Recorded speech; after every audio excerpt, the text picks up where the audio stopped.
welcome back to my film and TV channel. Hope you're all staying safe and well. We're going back to ancient Britain today. Yes, we're going to Britain in the AD, the Roman Empire. We're going to have a look at Boudica. We used to call it Boudica when I was a kid, but obviously it's Boudica now, isn't it? Queen of War, this film's called. Yes, a bit of a low budget one, but not overly liked. But yeah, keep your expectations low. It's not too bad. We'll have a little look at that today anyway. Please, if you are new to the channel, push that subscribe button, push the bell notifications, everything film and TV, of course. Great to have you on board. Let me know what you think of this film or anything to do with film and TV. It'd be great to hear from you. And please give us a like. If you like Boudica, give us a like. If you don't like it, still give us a like. Give us a thumbs up, be nice. 101 minutes, yeah. I think she deserves a little bit longer than that, doesn't she? Old Boudica. 15 certificate, yeah. Very gruesome, very violent for quite a low budget one. And of course, it's the eponymous Celtic. So the Celtic, then. Another thing you used to say as a kid, Celtic, not Celtic. Celtic warrior rules the Iceni people alongside her husband, Prasutagus. The king dies at the hands of the Roman soldiers, leaving Boudica's kingdom without a male heir, and the Romans seize her land and property. Nasty Romans, eh? No, we don't go running to them to ask for reparations, do we, to the Italians? But there you go. That's another story, isn't it?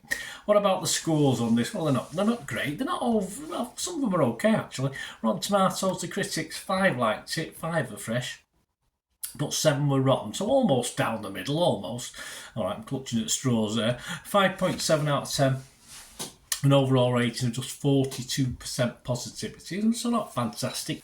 Internet Movie Database, does that hold any joy or hope to the score? Well, not particularly, no. Over 1,200 scores and reviews, and it's just weighing in at 4.4 out of 10, so not fantastic. I did see these scores before I watched it, so I thought, well, I'll give it a chance.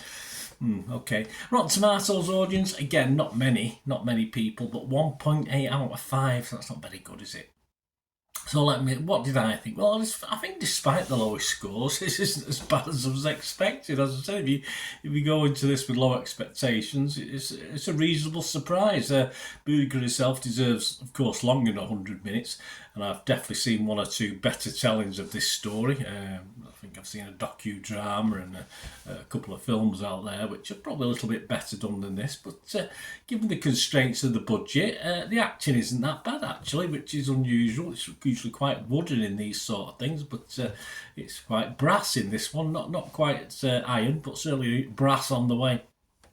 Some nice bloodthirsty scenes as well, some good fight scenes, although obviously we're not talking thousands of warriors coming to blows here. We're probably talking a couple of dozen it's made to look like probably a few hundred, but that's all part of being a low budget, and you have to accept that.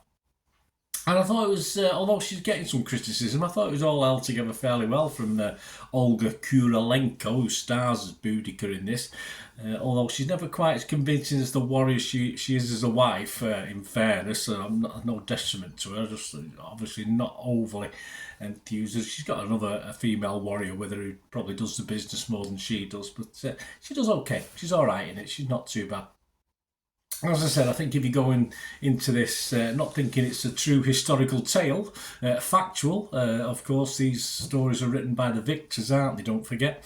It's certainly not one of those, but as entertainment for an afternoon, it was fine, like a bit of blood-curdling excitement in the afternoon. Yeah, it's alright. There's plenty of little battles, mini battles set into the story as well, so it never sort of goes off and gets too monotonous in the style. But yeah, it just about passes muster for me. But I think as a Brit, a good old-fashioned red-blooded British male, can't we go all Marvel on these? Can't we just create a multiverse where the Romans get the comeuppance and Boudica reigns supreme? That'd be nice, wouldn't it? Let's have an alternate universe where Boudica wins. That'd be an interesting film, mate. That'd be all well and good. So chances, probably not too much, but why not? Well, Marvel can do it, anyone can do it. My scores, yeah, I'm going to be fresh on Rotten Tomatoes. I'm not going to say this is wrong, but I'd have to be mixed on Metacritic. And I'm not going to give it my 6 out of 10. I'm just going to give it a steady 5.5 out of 10, so it's not what I can wholly recommend for people. But as I said, as long as you don't expect too much, it's not a bad little yarn, and It wants you to go out. I mean, I know a lot about Boudica anyway. It wants you to go out and read about the real Boudica, I suppose. But there's nothing wrong in that if that's what you want to do after watching it. So 5.5 out of 10 for me. Let me know what you think, guys. Great to hear from you. Till we meet again. And that's one thing, don't I? Please stay safe, everyone. Bye for now.